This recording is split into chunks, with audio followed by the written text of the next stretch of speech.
हो. सर हे आलं बघण्यासाठी मी आता पर घरगावावरून आलो, कारण जे काही रासायनिक वापरून जे आले आतापर्यंत मी पाहिजे, तर तसं पाहिलं तर तुमचं 100% आलं सक्सेस आहे. कारण पूर्ण इतर जे आले पाहिले ते पूर्ण आहे ना खाक झालेत. म्हणजे काय हे आता वातावरणामध्ये पावसाचं हे झालं ना, पूर्ण पिवळे पडून पूर्ण पाती नष्ट झाले. पण आज मी एवढं लांबून संगमनेरवरनं, हे संगमनेरपासून 30 किलोमीटर घारगाव आहे आणि तिथून हे जवळजवळ 30 किलोमीटर आहे, 35. तर ऐकून होतो का श्रीकांत खंडगळ्यांचं आलं खूप भारी झालंय. एक कंपनी किंवा कायपो कंपनी ऑर्गॅनिकमध्ये त्या कंपनीची प्रोडक्ट वापरलेत, तर ते पाहण्यासाठी मी आलो. तर आज प्रत्यक्ष मी इथं बघून म्हणजे चकित झालो का प्रत्येक शेतकऱ्यांनी खरंच हे वापरलं पाहिजे. आम्ही पण हे वापरणार आहे.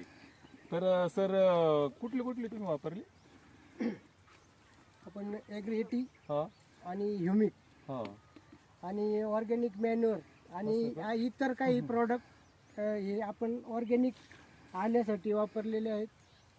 तर थोडंसं मला उकरून दाखवू शकता का बरं त्याची प्रत कशी, म्हणजे आज किती टक्के तुमचं उत्पन्न निघू शकतं, त्याच्यामुळे आलं कसं तयार झालं?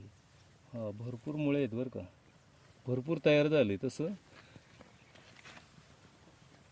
बघू शकता शेतकरी मंडळीनो, ह्या ठिकाणी स्वतः श्रीकांत खंडगळे शेतकरी उकरून दाखवतात. तर अशा पद्धतीचं आलं तयार झालेलं आहे आणि याला अजून 4-5 महिने बाकी आहे. तर ते भरपूर असं तयार होऊ शकतं.